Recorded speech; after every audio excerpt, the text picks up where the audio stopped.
I'm a little scared for Dubois. I'm a lot of scared for Dubois. Wait, aren't you the one that wants to see Crawford fight Canelo and you're dinging the bell? But you're going to question him fighting at 154? Whoa. Daniel Dubois, I'm sorry, man. Who the hell throws Daniel Dubois with the momentum that he has right now up against Joseph Parker? Riyadh season, you get the next great card, it seems, every single time. But to this date, my personal experience, I've never seen anything like it. You may block a punch here and there, but you're feeling the force of it. And there is no doubt in my mind that Dimitri Bivol felt the force of the Arthur Beterbiev punches on that night back in October.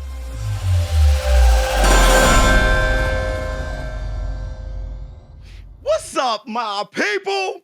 This is Showbiz the Adult. All right, man, look, welcome back to Between the Rounds. I have legendary journalist and commentator Dan Raphael and legendary commentator Todd Grisham. What's going on, brothers? How you guys doing today? Pleasure to be back, Showbiz. And Todd, this is your first time, brother. It's my first time. By the way, I didn't talk to anybody about this. Are we getting paid, or is this just a voluntary interview? What's going on, Showbiz? No. You're paying us. You're paying is us. That how it works? Okay. Yeah. All right. It's really early here on the West Coast. I'm just saying. But they said Showbiz and Dan Raphael. I said, all right, I'm in. Yeah, good. Yeah, that's the fee. That's the fee. You have to pay different fees for each of us. So listen, Dan, I can't believe you're back, brother, after the last one. I know you almost had a heart attack what you were going through last time. I survived. I'm back. I'm a sucker for punishment. So listen. We're going to talk about the fight card of the century, the last Crescendo. You have Beterbiev versus Bivol II. We got to talk about that. And I want to do some breakdowns, if you guys don't mind, of, each fight, or maybe not the entire card, but really the highlights, if you can say that, because it is stacked from top to bottom. I want to ask you guys, have either of you ever seen a fight card as great as this one, or as stacked as this one? Ever? Well, Dan is the historian here. I'll let him chime in more than me. But as far as personal experience of all the fight cards I've ever called, and maybe we're a prisoner of the moment here, and maybe Dan can think of an old Don King card, but I can't think of one. I mean, the last great one was last year. I mean, with Riyadh season, you get the next great card, it seems, every single time. But to this date, my personal experience, I've never seen anything like it.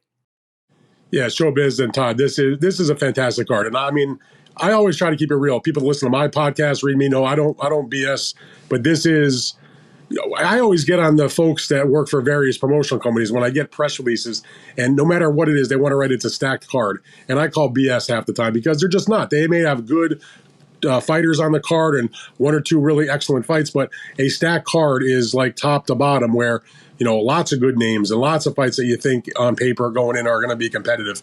And it's just not the case most of the time. In terms of the Riyadh season cards, yeah, that has been the case most of the time.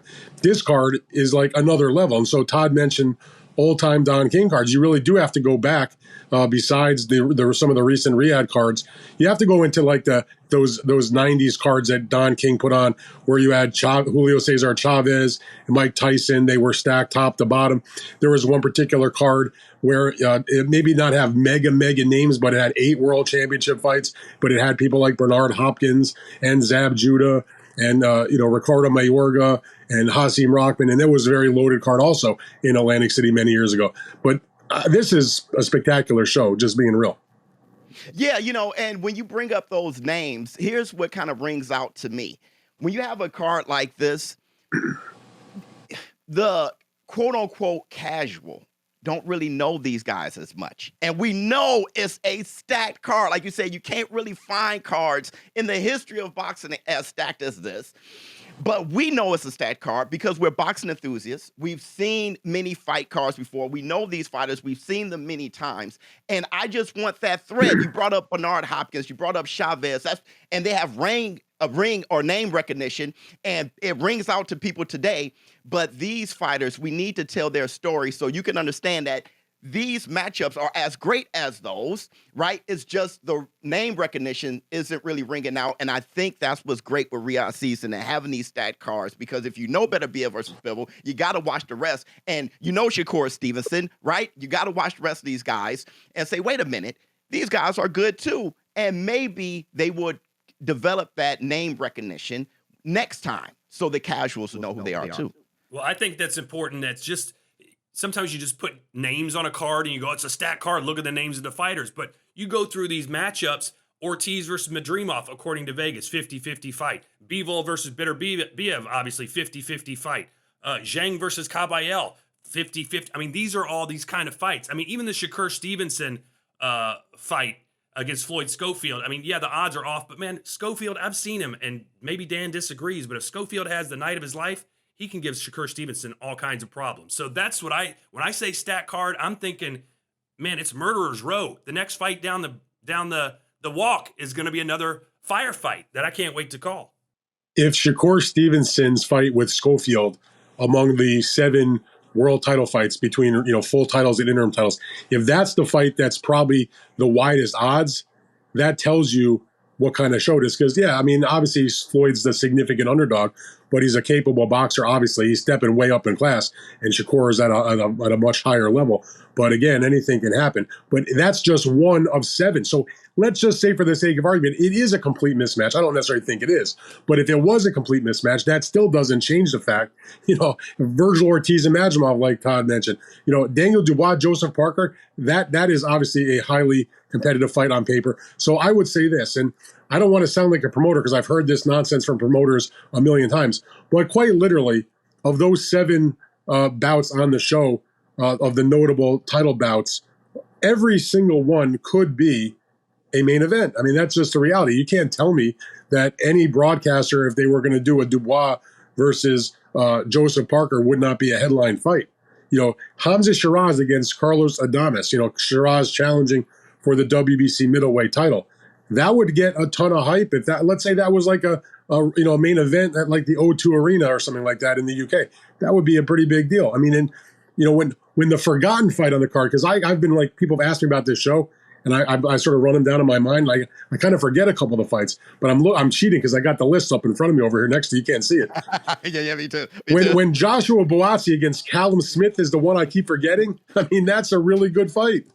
And that's what I'm saying, dude. Look. When Callum Smith, we can talk about Callum Smith for a quick second. The guy is very good. His 2 losses are against Canelo and Beterbiev, man. And this guy can really fight.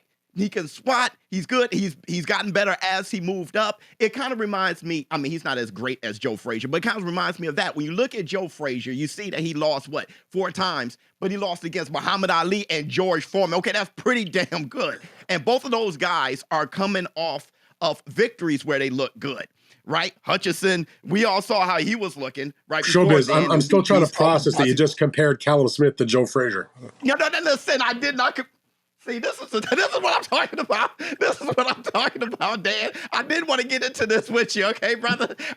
What I'm saying is, a lot of people look at wins and losses, okay? And then they'll see the 2 losses and they say, because don't forget, like I said, the Mayweather effect kind of it damaged boxing to me, where everybody felt they had to be undefeated. So a lot of times there's a little bit of that residue, and you see Callum Smith and you see that he lost twice, but who did he lose to? So like you said, Callum Smith versus Boazzi is one of those fights. Todd Grisham, you want to add to that? Well, I was going to say, when you mentioned about the Floyd Mayweather syndrome where guys just want to protect the O, that's another thing that's so great about these cards. Like Floyd Schofield, Dan knows this. If Golden Boy could, they'd keep him undefeated for at least another 1.5 to 2 years so they put him in a fight like this. But now, go feed him. Jared Anderson, go fight Bacoli. I mean, you really have no choice. When you talk about ducking, money pays the bills. And Jared Anderson got to a point where he's like, I have to fight this fight for the future of my life and my family. There's enough money. So who cares that I haven't lost? I got to test myself. That's what Schofield's doing. That's what a lot of these guys are doing. They're taking fights that we would never, ever see, or at least not for a couple of years. They want to let it marinate. But now we get them, and we get them maybe even earlier than we want to. It's just a whole different outlook. There's a lot of O's about to go, because I was just looking there of the fights of the main fight card. There are 7 fighters on this show who are undefeated, and some of those guys are going to obviously lose their fights. So Stevenson against Schofield, they're both undefeated. So as they say, somebody's O has got to go. That is just the fact of life in boxing. And there's other undefeated fighters that are not. They may be fighting fighters with losses, but they're putting it at risk. So for example, Virgil Ortiz is 22-0. Madrimov's got the one loss, but that's not a fight that you can guarantee a Virgil win. He may very well wind up with a loss after this show. And the same thing goes, Josh Buatsi is undefeated, but we were just talking about Callum Smith. Absolutely a winnable fight for Callum Smith. So the point is well taken that, yeah, they're not protecting the O because each of the fighters on this card who are undefeated are in with a legitimate opponent. Yeah, I've coined the phrase, we're going to find out season, right? Instead of Riyadh, I say we're going to find out season because what I'm trying to say is we're going to find out how good these guys really are, right? You have these guys who are perceived to be great because the way they've been kind of moved along in their career, the matchmaking. And Floyd Schofield, like we're going to talk about this for a quick second. Like we've been bringing up Shakur and Schofield a lot here. You got to give him mad love and respect for what he's doing. And I think there's a wave. Because David Morrell versus David Benavidez, Morrell was early on, you want to keep him undefeated for as long as possible. No, how good is he really? And really, how good is Shakur is really? And number two, how healthy is he? Man, those hands in the Ring Magazine Awards, when he put those fists up in that picture, his hands look like shit. He has scars everywhere, brother. How are you going to keep a young, hungry lion, a busy lion, hard-punching guy like Floyd? How do you keep him off of you? You got to get his respect, not just by movement and just by being slick, but by punishment. Do you guys think his hands are going to be able to hold up against somebody like Floyd Schofield? Well, here's what I think. I think sort of like Berlanga versus Canelo. Berlanga pretty much got dominated, lost almost every single round, but somehow he came out smelling like roses, right? Somehow he's driving down the street in Puerto Rico, waving a flag, they're throwing a parade for him. Same thing could happen for Floyd Schofield. He makes a boatload of money. He loses a somewhat competitive contest to Shakur, has a few moments. He comes out better than he did before. So that's the kind of mentality that I'm hoping breeds going forward. And I've seen Schofield. He has a lot of problems with his head and having cuts and things like that, and maybe I'm wrong. They talk about all these things he needs to change to get better. I think if he goes in there and fights like he does right now, it's a little unorthodox. It's not polished. It's a little raw. You're not going to outbox Shakur Stevenson. He's the best boxer probably in the world. I know he's your personal favorite, Showbiz. You're not going to outbox him. But if you get in there and make it dirty and go to the body and let those shit hands go, like you said, he's got a real chance, Dan. I agree with that. I mean, look, I do think Shakur is a different level, but the point that you made about Berlanga driving down the street and, almost like he won the fight. The point here is when you take a gamble against the best guys out there and you show up, even if you lose, you can raise your stock. So Munguia lost to Canelo. His stock went up. Granted, it fell when he got knocked out in the next fight, or two fights later. But the stock of Berlanga went up because he gave a great effort and made it interesting, even in a loss. And there's plenty of guys that we could talk about. Look at Madrimov, who's on this card. Did his stock go down because he lost to Terrence Crawford? Absolutely not. That was a competitive fight. He gave Terrence Crawford maybe the toughest fight he's ever had, to be quite honest. So his stock rises. There's nothing wrong with taking an L in boxing. Now, if you get knocked out in the first round and absolutely obliterated, or you just totally get dominated, that can have a negative impact. But if you go in there and you give your best effort, you maybe have a moment or two, even if you lose the fight. I think fans respect that. The media people respect that. You rise. You've got your name out there. And Berlanga and others in that same sort of boat, they come back and they make bigger fights, better money. Madrimov is a great example on this card. And if Floyd Schofield gives a great effort against Shakur, even if he loses, he's got the money in the bank from the fight, number one. And he's a young fighter. He's 22, something like that. What's the end of his career? I can't stand when a guy loses and the fans just say, oh, forget about him. I give them all props for taking the tough matchups, and we'll see what happens. I don't like to write guys off just because they take a loss. Let me ask you a question, Showbiz. I know you like to ask them better than answer them, but I got one for you. As great as this sounds, kumbaya, put your O on the line, you roll the dice. We saw what happened to Anderson against Bacoli. Not only did he lose that fight, he got blasted out, and he just fought in New York City, and he looked mentally shot. He did not have the same aggression. He didn't have that chip on his shoulder. He just kind of floated through the rounds and survived. Which fighter on this card, Showbiz, do you think is bitten off a little bit too much, and it could turn into a catastrophe? Daniel Dubois. I'm sorry, man. Who the hell throws Daniel Dubois with the momentum that he has right now up against Joseph Parker?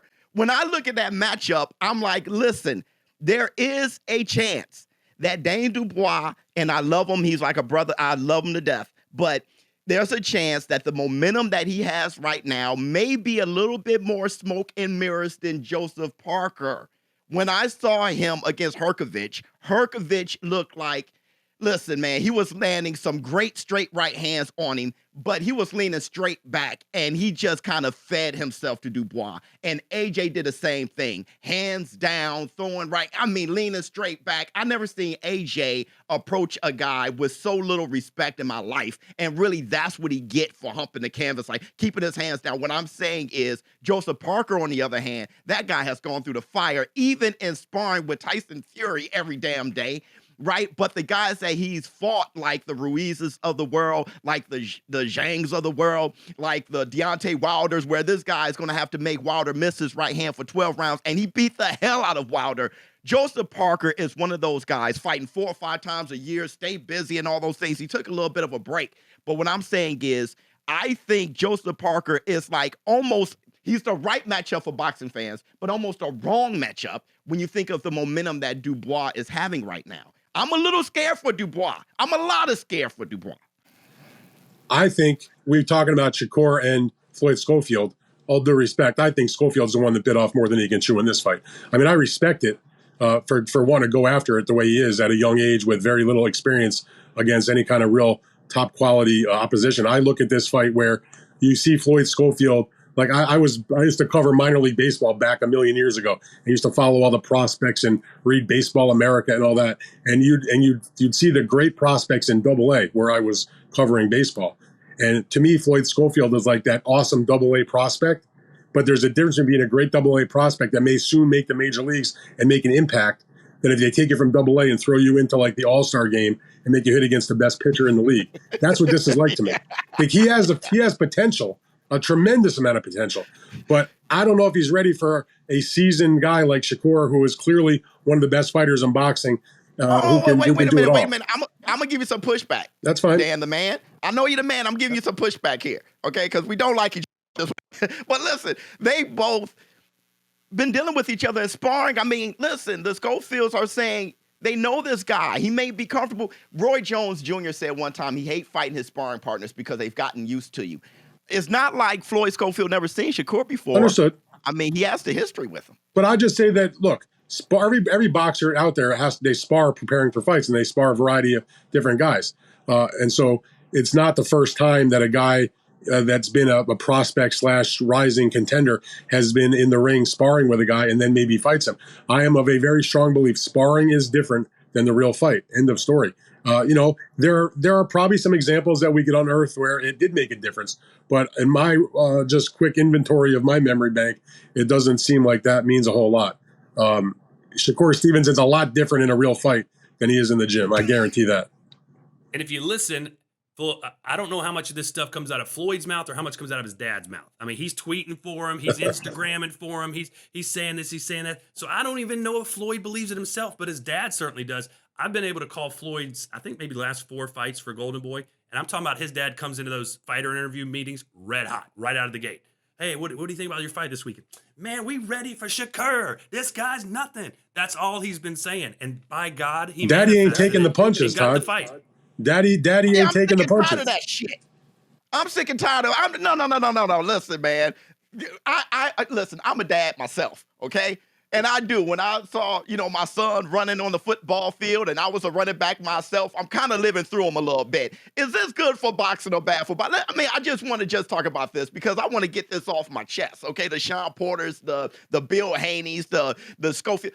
What do you think about these fathers plugging themselves in and being the mic controller and acting like that? They're in the damn fight and kind of taking a little bit of the spotlight. What do you think about that? Well, I personally think, hey, give them a little WWE credit too.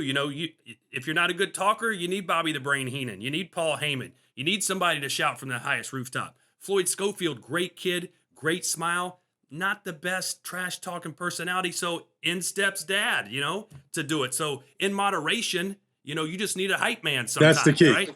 In moderation. I covered the entire career of Danny Garcia.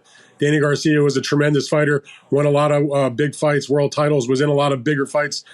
And he's not a big trash talker. Danny's a pretty relaxed, calm, almost like an introvert to some degree. But Daddy Angel, he'll fight you like, no matter what's going on. He'll fight you for, who's getting in the door first. So he was the hype man. And that worked because Danny just laid back, let Daddy do the talking. And then when the bell rang, he did the fighting. So sometimes it works like that. Others, it's the father is trying to live more through the son than maybe they should. So you got to go on an individual basis. I've seen a lot of terrible father-son situations in boxing with, when they're the trainer or the hype man. Lopez's dad. Anybody? Teofimo Lopez's dad. There's a lot of them. Go get him. I think it's unfair, man. You got a lot of fans who end up hating somebody like Devin Haney when they really don't like his father. You know what I'm saying? Like you can't really establish a lot of times who these son fighters are, right? Because you find yourself taking all your energy towards the father, and a lot of times it doesn't really help. It's not always a positive thing. I know you say taking it from fighter to fighter, but holy crap, man. Well, sometimes they forget, by the way, that whatever your perspective is on, like Todd was saying, a Bill Haney or an Angel Garcia or Floyd Schofield's dad, whoever it is. Generally speaking, those fathers are the guys that got their sons involved in boxing, taught them in the amateurs, molded them. I mean, Devin Haney doesn't become undisputed lightweight world champion, doesn't become a junior welterweight world champion, doesn't become one of the better fighters pound for pound in boxing without the building of his father and all the sacrifices that he made, bringing him up and going to Mexico when he was a young fighter and navigating the professional side of the sport for many years before they signed on with a top level promoter. And that's just one example. So the fathers are going to take a lot of flack, I guess, but you got to remember that they are often the foundation of how the son got to where they are. And the same as the situation with Teofimo, for example. Without his father, Teofimo is not the fighter that he has become. Now, that doesn't mean when they get to a certain level in the pros that maybe when you're at that absolute elite level, sometimes it's good to have at least another voice, to have another perspective, to have somebody else take a look at things. And, sometimes the father can take this step back. Sometimes they can't. And that's sometimes what makes the difference between an ultimately successful career and relationship or doesn't. You know what I want to hear? I want to hear somebody's mama step up. Let's hear what the moms had to say. You know what I mean? I want to hear Shakur's mom versus Floyd's mom. That's what I'm for. Hey, listen. I want to say this to you guys. You know what's crazy about this fight of the century card? Is that we haven't brought up Beterbiev versus Bivol II. That's how stacked the card is. We talked about everything else but the main event. And I do want to double back because I do want to talk about Ortiz and Madrimov. I do. But let's talk about the main event, dude. This is undisputed. Their second fight. I want to know a few things. Number one, between both of you guys, who do you think really won the first fight? I think Beterbiev did. I think he outfought Bivol. But I just want to know from you guys who you think really won the first one. And number two, who's going to win this one? I scored the first fight a draw. So, but that said, when watching it back and seeing how the official scores were, I couldn't really quarrel. I thought that if you had to pick between the two, I thought that Beterbiev taking it in a close decision was not out of the realm whatsoever. I mean, it was that kind of fight. And finally, Todd he's been ringside for enough fights to understand this also. A lot of times when judging, it's the guy has a certain style that they like and that they lean towards when they score a fight. Kind of like when the umpire, his strike zone. There's certain places where he's going to call the strike. In boxing, there are certain styles, and sometimes it's maybe the more aggressive fighter or the guy that is moving forward a little bit more, or maybe the heavier puncher. And so I think Beterbiev got the benefit of the doubt, at least in a couple of rounds, and it was just enough to push him over the edge. It was a legit close fight. It's one of the few fights at the highest level where an immediate rematch, it certainly seemed warranted, even though I didn't personally think that the result was some kind of massive controversy. It's just a close fight, and Beterbiev happened to get the nod that particular night. Well, you know what? When I was calling it, it felt like maybe Bivol won by a round or two, but then afterwards, the aftermath, when you look at Bivol, you heard what he said, you heard what Beterbiev said. Like during the fight, we're like, Bivol's blocking these punches, but is it really blocking when you hit this and his nose starts bleeding? Boom, he's got a black eye. Is that a blocked punch? Because Beterbiev was just boom, boom, boom, boom. And afterwards, Bivol said, even when I would block his punches, it still hurt. And you saw his face. So, how do you say, well, hey, he's blocked all these punches, so he landed more punches that round, but Bivol's the one in the corner with a black eye and a busted if all nose. things are equal, who's doing more damage? I come from growing up watching the late, great Harold Letterman score fights on HBO, and he always would talk about all things equal. Who's doing more damage? This is professional boxing. It's not touch and move like the amateurs. And Beterbiev is a heavy-duty puncher. As a matter of fact, I just spoke to Dmitry Bivol, and we'll play that interview on our podcast coming up on, or we just played it, actually. The point is, he talked about, I asked him, I said, you were in with this guy, this vaunted puncher. You're the first guy to ever go the distance with him. I asked him to assess the power. And he basically said, look, he's a heavy, heavy puncher. It sounded like he's the heaviest puncher that Dmitry had ever fought in his career. So, like you said, you may block a punch here and there, but you're feeling the force of it. And there is no doubt in my mind that Dmitry Bivol felt the force of the Arthur Beterbiev punches on that night back in October. That's why I think Beterbiev won the fight, because it's a fight. At the end of the day, it's a fight. It's not a video game. It's not just a point collecting thing. It's a fight. And when you said yourself in that interview, you speaking with Bivol, and Bivol talks about how heavy his punches are, then that means that Beterbiev left a mark. I'm not sure what kind of mark Bivol left on Beterbiev, but I don't think it was pain. And we all know at the end of the day, pain leaves a mark. When Bivol goes into this fight with Beterbiev come February 22nd, when he goes into this fight, he's going to think about the pain and saying, listen, I got to avoid the pain at all costs. At the same time, I got to stop this guy from delivering pain, meaning I have to beat him up, not just stick and move. Beterbiev may be going into this second fight saying, I don't want him to outscore me. Maybe I have to be busier. I want to ask you guys this when it comes to this matchup, or maybe the last matchup. You have Beterbiev not knocking out Bivol, the first guy to survive. But Beterbiev was coming off of an injury. And I know it's a knee, but I do know that power, and when you're punching, especially if you're punching correctly, it starts from the feet up. And you can lose power there. Do you think, and when I interviewed Beterbiev, and we have it on Ring Magazine, and I brought up the knee, and he just kind of like said, I don't want to talk about that. Do you think that may have had something to do with how Bivol was able to survive, or how Beterbiev performed, because he's healthier now in this rematch? Do you think that's going to show up? Yeah, I don't think that was a huge factor. And the reason I say that is because Bivol has always displayed a good chin as long as he's been fighting. I've never really seen him that you can think of being, in any kind of like visibly hurt or rocked or down or anything like that. And Beterbiev is the kind of fighter, I think, based on his past history, that if he wasn't really ready, he wouldn't have done the fight. So to me, I've always been a big believer. If you get in the ring, I don't want to hear the excuses. Here's my thought on the last few rounds of this next fight. Here's what's going to happen, because Bivol has said, or at least said after the fight, I have to do more next time. I got to be busier. I got to do more. If he is busier, we all know that means that his hands aren't going to be up by his face. They're going to be out here, which means that Beterbiev can land more punches. I'm afraid for Bivol, when he's trying to do too much late in the fight, I think Beterbiev might drop him and maybe even stop him. I'm worried about Bivol from that perspective. Like, his path to victory also is a better path to victory for Beterbiev, if that makes more sense. Like, Bivol's going to throw more punches, but he's going to be more exposed, and Beterbiev can maybe cash in. I agree exactly with what you just said, because he said to me, it must have said in our interview half a dozen times, I have to do more. And like you said, if you're doing more, every time you throw a punch, there's an opening to be countered.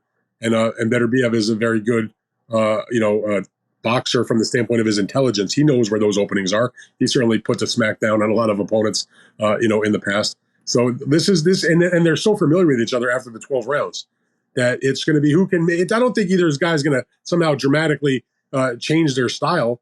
They're just going to have to go in there and maybe just be a little bit more refined, do maybe a couple of tweaks. But I think the fight's going to go very similar to the first fight. No one's going to get a crazy. I don't think Beterbiev is going to suddenly come out blasting, going for a knockout. I don't think Bivol is going to do the same kind of thing. It's going to be another boxing match, but maybe a little more desperation on Bivol's part. Dan, do you think? Guys, I'm sorry, Dan. It's not like Beterbiev throws punches like Ricardo Mayorga. His power punches aren't coming from. It seems like he's just doing these little shots. Does he remind you of another fighter who has kind of deceptive power, where these little punches are like Iron Man? 100%. George Foreman. Think about. Let's go. Think about. Where's the bell, Showbiz? Ring the damn bell. Yeah, hold on, wait a second. Where's the bell? There we go. As soon as you said that, the first thing I thought of, and it's not necessarily George's entire career, but you talk about little short punches that don't look like anything. Ask Michael Moore about a little short right hand that was like 2 inches. That didn't look like, it looked like a throwaway shot. And all of a sudden, Michael Moore is out for a 10 count. Blood's welling up in his mouth, and the heavyweight championship has changed hands.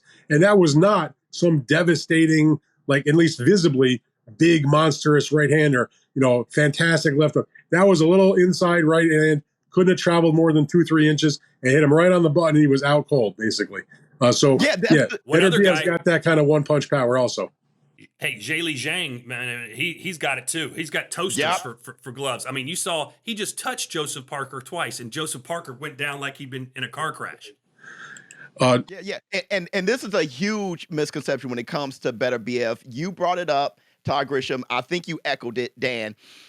When you guys talk about Bivol opening up a little bit more and Beterbiev finding those spots, the huge misconception when it comes to Beterbiev is people think that he's just an aggressive puncher who goes after you and attack you and just bombs on you. But a lot of his knockouts, a lot of his knockdowns, and he rocked Bivol by doing this, is on the counter off his back foot. When his back is against the rope, this guy is a far better boxer than people give him credit for because of his KOs. When his back is against the ropes, he may be at his most dangerous. He loves to kind of sucker you in, and I think it's on purpose because he does, go forward. But when he's going backwards, fighters do get a little bit happy that, I got Beterbiev on his back foot, and that's when he counters you. And he rocked Bivol doing that. What do you think that is? The fact that people are missing the fact that Beterbiev is a boxer too, and Dan, you said it. This is going to be another boxing match. You see Bivol as a boxer, but it's a boxing match. People don't give him credit for. They know about the power, and that's what sells. I mean, the knockouts sell, obviously, and people look at those, they see the highlights, but they forget that he's a very cerebral fighter. Also, you don't become a 2-time Olympian for Russia if you can't box. If you don't know what you're doing, in that great amateur background that he had, he has parlayed that into obviously a top-notch professional career. I will tell you a little story.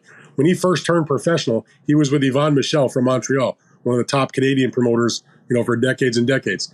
And Yvan had promoted a lot of big fights in Canada and was involved with, plenty of fighters. Arturo Gatti back in the day at one point as a co-promoter, was involved with Pascal, when he was in his heyday, and people like that, Adonis Stevenson at one point. Anyway, years ago, when he signed Artur Beterbiev out of the Olympics, I mean, I had heard of him because he was a 2-time Olympian. I wasn't that familiar with him. And Yvan said to me, when he was 0-0, this is the best fighter I have ever signed in my entire promoting career. And if you go back and look at the 30 or 40 years that Yvan has been promoting boxing, I think that is absolutely true because he has surpassed so many of the excellent fighters that Yvan has promoted over the years.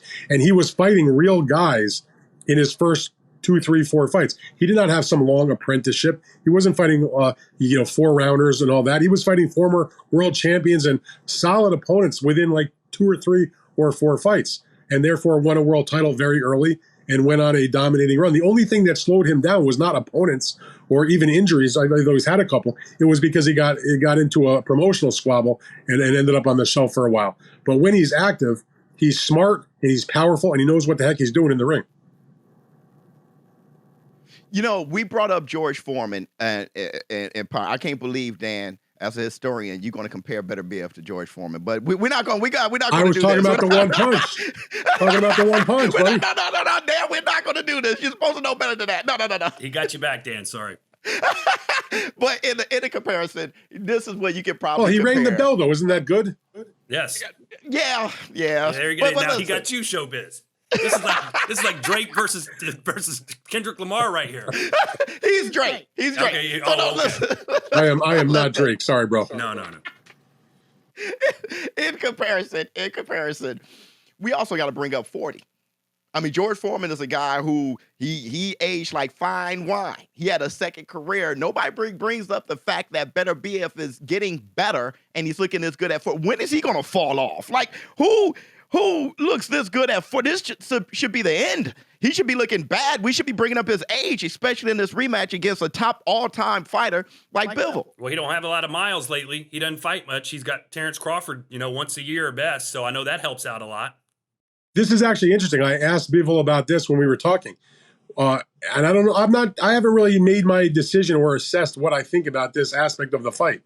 Beterbiev hadn't had more than one fight a year, you got to go back to 2000. I think it was 2015 to find a time in his career. That was way back at the beginning of his career where he had 2 fights within 4 or 5 months of each other. So the turnaround for him on this rematch is dramatically different than what he has been used to for the better part of a decade.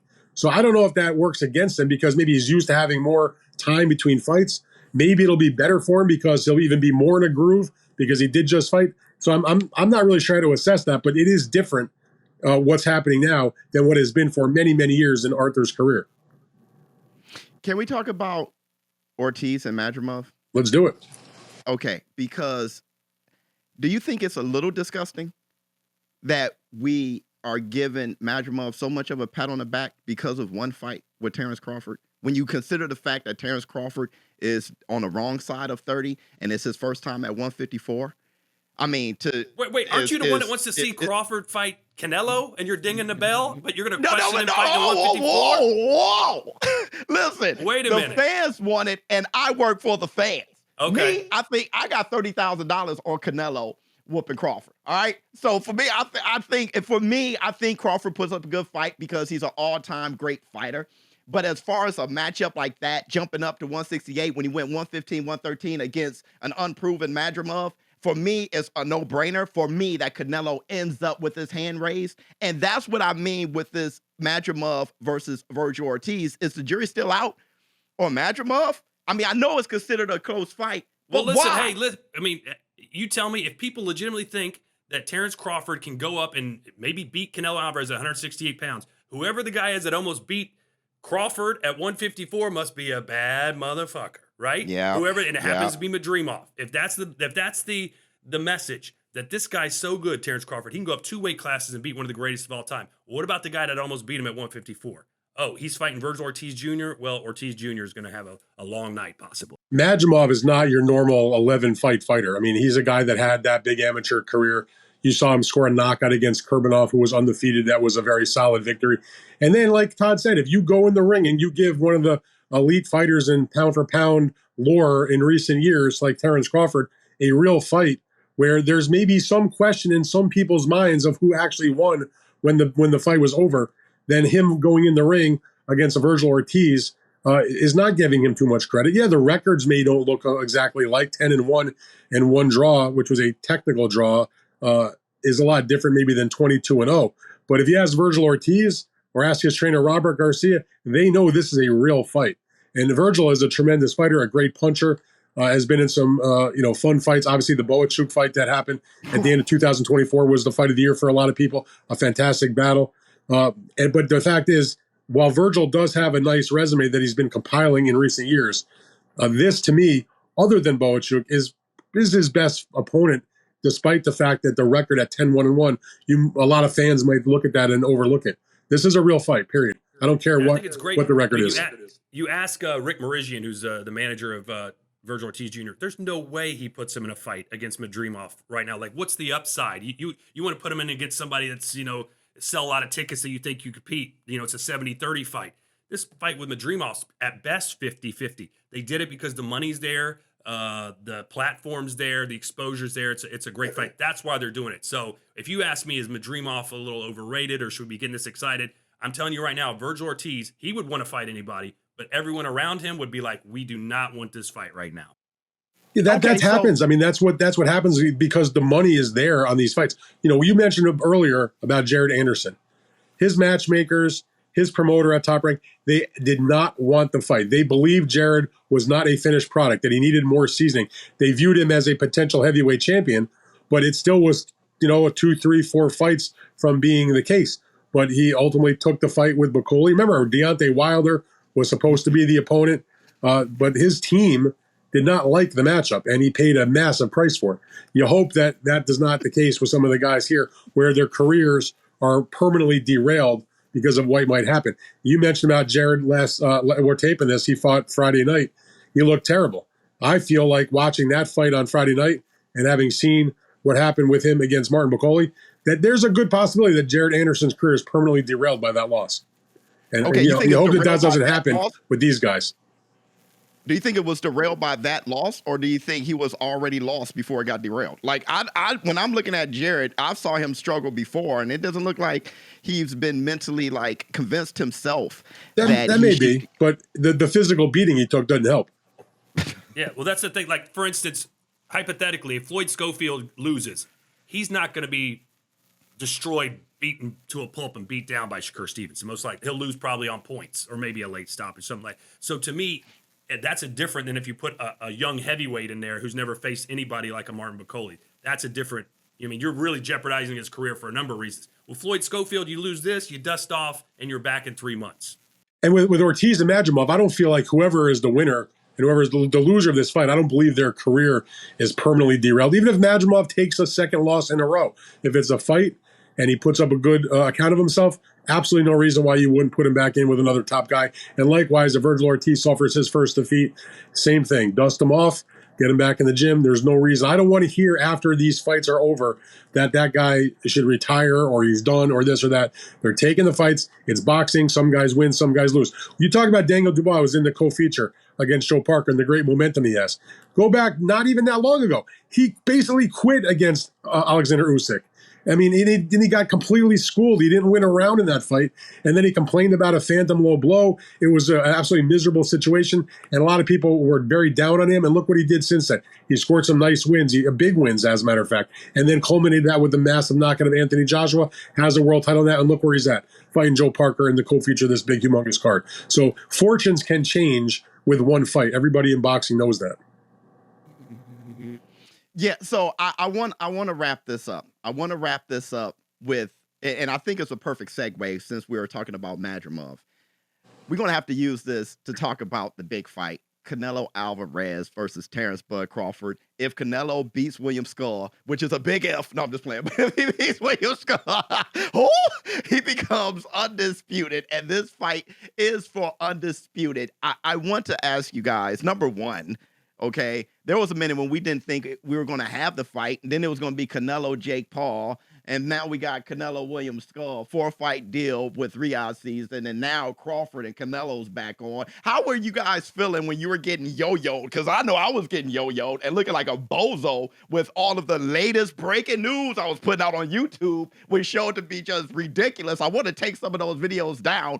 But how do you guys feel when you were getting the news that it may be Jake Paul? Right? Or how did you guys feel about that? I know Dan can speak more eloquently on this, but Dan's old school. Like to break a news story, you've got to get sources. You've got to back it up. You've got to. Now the guy who basically runs boxing has his own website. So if he wants to put out information, it's out there. There's nothing he can do. Dan can't do that. Dan can't say there's this fight happening. No, it's canceled now. So he comes from a different mentality. So that's the way I think it's going to be going forward. If Turkey wants to talk about a fight that might happen, he's going to put it out on his Ring website, and you just got to deal. And he also admitted, though, that he sort of, was fast and loose with the truth. He was obviously negotiating the Canelo fight and putting out, he admitted this, I'm not speaking out of turn, that he did put out false information. And, that's unfortunately one of the potholes that guys like me have to deal with at times. Now, what I reported about the Jake Paul conversations. I was very careful with the words. There wasn't a done deal. They were trying to get everything squared away. But I kind of knew that it wasn't done and that I didn't really think that Canelo really wanted that fight. So I didn't write this, but in my mind, I always figured there was still the opportunity maybe to do something different. As it turned out, that is what happened. Because I just felt like while Canelo may have ultimately done the Jake Paul fight, I don't think in his heart he really wanted it. Now, he may not want to fight David Benavidez and this and that, but he's still a real fighter. He's still fighting guys like the Berlangas and Munguias and real legitimate guys. And even William Skull, say whatever you want about him. He does have a belt. He's undefeated, whatever. He was a good amateur. I don't love that matchup, obviously, but it's a means to an end because if he gets the status of undisputed back, it will make the Crawford fight a bit bigger because Crawford will have the opportunity to go for a undisputed title in a third weight class. But in terms of like being yo-yoed with the news, like I try to stay calm about the whole thing. Like I don't, if I don't make it first, that's fine. I want to be right. And you know what? Everything I reported about that whole thing was right. I didn't get caught up in the bullshit. Okay. Well, here's the thing. I want to talk about two things just real quick because when we talk about Canelo Alvarez, for me, he ducked him. He ducked David Benavidez. Listen, it is what it is. I'm not going to put on. I think he ducked David Benavidez, but I think you can walk and chew gum at the same time. He also has arguably the best resume in the world right now. I think he has the best resume. So it's not like he's not a fighter who didn't take a lot of chances. For some reason, he sidestepped David Benavidez. But I want to say this too. When you were talking about, and Todd Grisham was mentioning, hey, this is where we are right now. Do you think that there is a pro for boxing fans to see the negotiations in public? It looks like they're kind of using social media to help with negotiations. Turkey just said that that he put that out and used it as leverage to help with his negotiation. I'm not sure how effective it was, but either way, do you think that there is a pro to that for there to be transparency on how the negotiations are going? I mean, if you're negotiating a fight, for guys like me, you want to get all the information you can. But if you're on the other side, of course you want to do it in private. There's a lot of sensitive things, a lot of things in terms of, the way the language works. It's not, about the money and the very, options and rematches and all that stuff.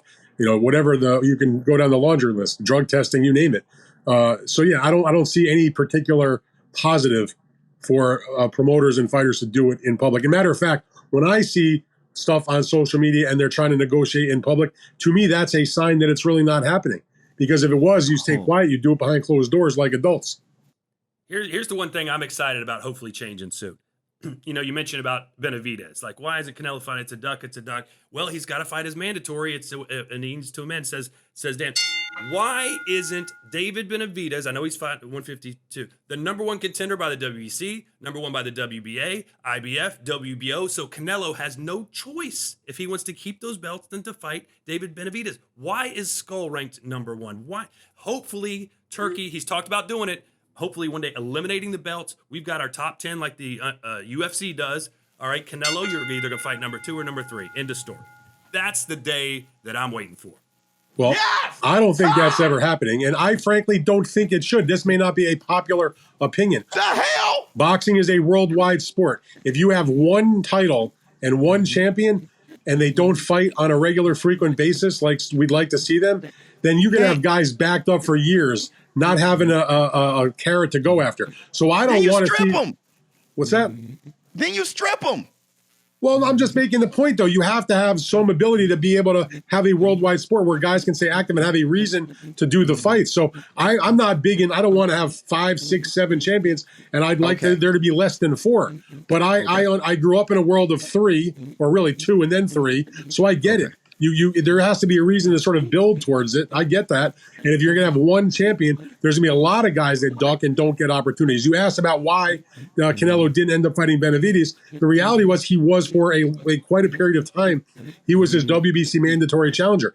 And Canelo was not ever ordered by the WBC to make the match. So they let him skate. It wasn't his. That's not true. He was ordered. No, that is absolutely false. 1,000%. No, he was. Dan. Oh, my God. Oh, my God. Dan, I wish I had a goddamn bell. I'd be ringing it. They said it right. They said it in public. Suleiman said it in public that he is ordering after the Plant fight when Canelo fought Plant. After that fight, he said, Showbiz, the WBC never sent the formal notification to order the free negotiation for that bout. It did not happen. He was deemed the mandatory. People don't understand this, at least in terms of the WBC. You can achieve the number 1 status in terms of the rankings. You can have the interim title. But that does not, in other organizations, that makes you the mandatory. Within the confines of the WBC, and I have read the rules on a multitude of occasions, unfortunately. But the reality is, until they say you are the mandatory, being the interim champion is nothing in terms of mandatory status, same as number 1 contender. The only thing it helps you if you're the interim or the number 1 is it assures you of a specific purse split if the fight goes to a purse bid. But it does not make you the mandatory until they tell you you're the mandatory. Dan, I hate when you do this. I hate when you do this. You go through. It gets so granular, and we lose people. And on top of that, I'm just saying. You asked a question. You said he was deemed the mandatory, but not the Todd. Can I say something? You can be the mandatory, but until they order the fight, that doesn't mean mandatory, but not the mandatory. Here's the problem. I can't think of a better word for this. Boxing is woke. Does that make sense to you? Like, you ask a normal person who knows nothing about boxing. My daughters, for instance, come, Dad, who's the champion? Well, he's the champion, and then this guy's also the champion, and then he's the champion. What do you mean? Then there's no champions, right? It's stupid. All the stuff we're talking about is so stupid. Why didn't he fight the guy that everyone knows is number 1? That's the fight ship. Well, because he wasn't technically mandatory. He didn't receive the email in time. Like, what are we doing? No, I agree. I agree with that, but I'm just telling you the reason why. I'm not saying I support that. I'm telling you why. That's all there is to it. I see these letters all the time. They have to be sent. It's not, I wish it was different also. I wish that he would have fought David Benavidez as well. That's not me saying I agree with what they did. I'm simply telling you, I'm like the guy that reads the fucking box top on the board game.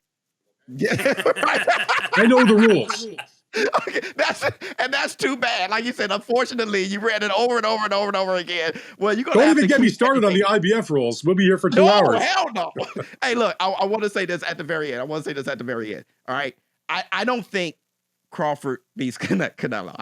I don't. But I just want to ask you guys, like, the probability of it, if you could give it a percentage, who has, in the twilight of their career, jumped up practically 3 weight classes? Okay, he has a pit stop at 154, and he's not going to take a tune-up fight before Canelo Alvarez. So he's going to fight a guy 3 to 4 years younger than him who is undisputed, and the man who is 2 weight classes above him. Who has ever done that successfully? And I understand Sugar Ray Leonard jumping up and Hagler and being gone for 5 years and stuff like that, but that's still different where Canelo Alvarez is 3 to 4 years younger than him. Crawford's going to be 38 a week before the damn fight. A week after the fight, he's going to be 38. Have you ever seen a guy jump up that many weight classes to fight a more prime fighter champion right at the twilight of his career? I don't view Crawford's age as really that big of a detriment because he hasn't taken the punishment, and Canelo may be younger, but he's got way more mileage. Crawford's got under 40 fights, I believe.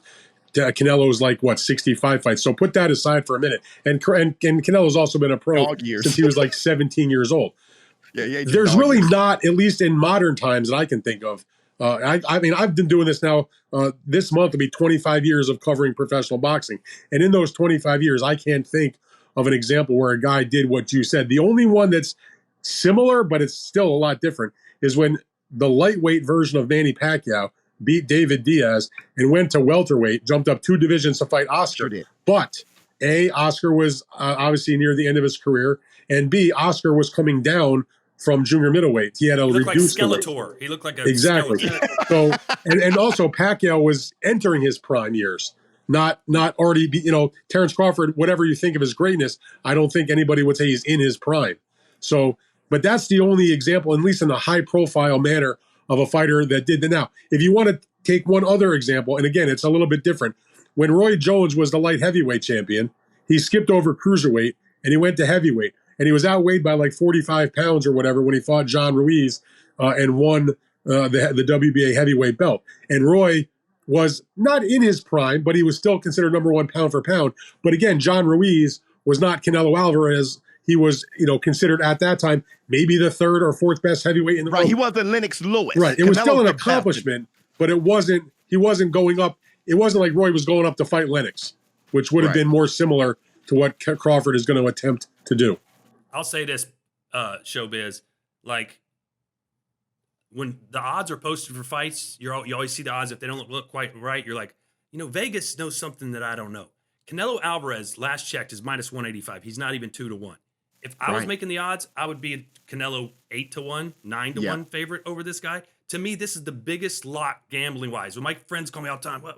I'm like, before this, the biggest lock that I ever saw in close odds was when Canelo fought Floyd. I was like, Canelo won't even touch this guy. He's too young. He's not good. And I had a huge party in my backyard. People started leaving after the 5th, 6th round because it's so boring. He was dominating.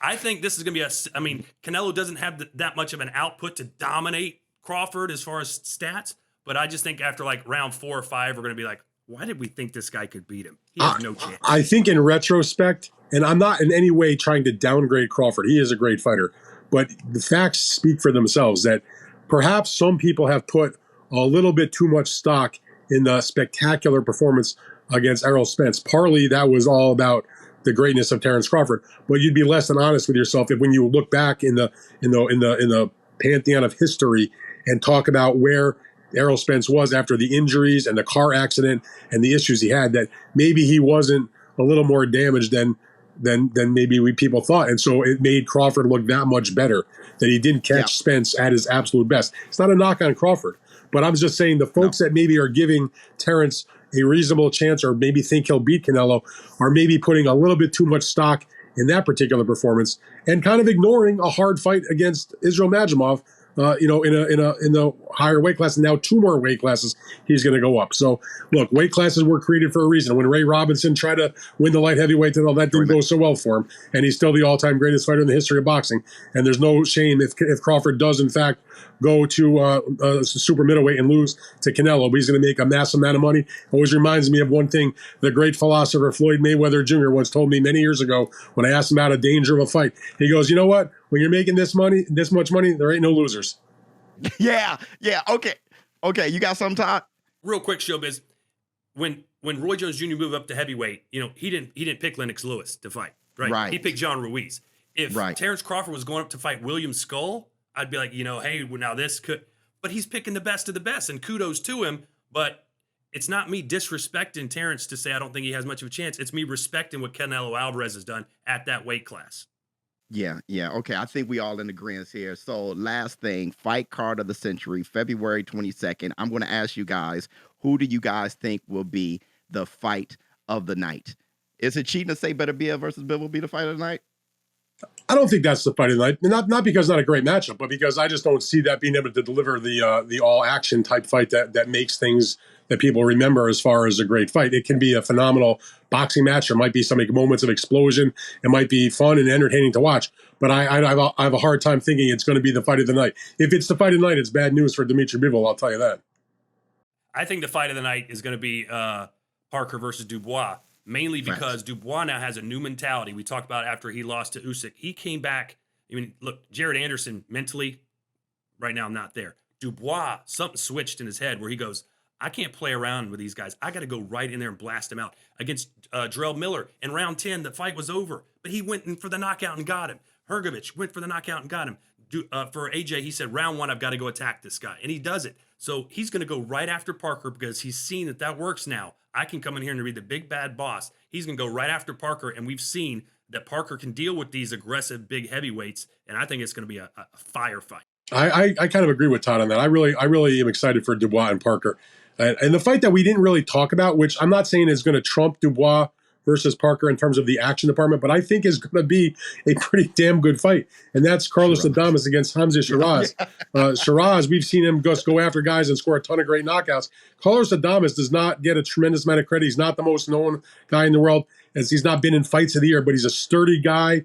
He's got good punching power. He's fearless. He's going over to fight, the supposed boogeyman of the middleweight division, even though he doesn't have a world title.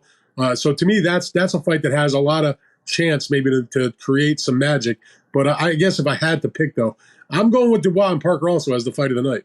Hey, Showbiz, we didn't even say the name Ajit Kabayel, the undefeated heavyweight. He can beat, I'm telling you right now. And I got Kabayel winning. He may be the biggest winner of Riyadh season because no one was talking about after he beat Derek Chisora, he just kind of floated around and then they throw him in these fights and he's smoking guys. He's smoking them. And if he beats Zhang, bro, how about Parker versus Kabayel? I mean, that's a fucking fight. I mean, there's so many great fights that could be made going. I think if Parker wins, though, he's the obvious opponent for Alexander Usyk coming back in his next fight. Okay. So listen, Dan, man, you did a wonderful job again. Thank you, brother, for showing up and showing out for everybody. Todd Grisham, can we have you back, man? You know you my brother. We need you back. Well, I'm a little disappointed because I've watched your podcast enough to know that when someone asks you a question, I usually tip you with some money. So I thought every time you ask me and Dan a question, we'd see $5 pop up on the screen or so. What's going on with that? Ring the bell for some tips. Everybody, this has been Between the Rounds. We had a fantastic time. I think they're going to bring us back, man. Thank you guys for showing up and showing out, brother. Showbiz or don't. I'm out. Huh.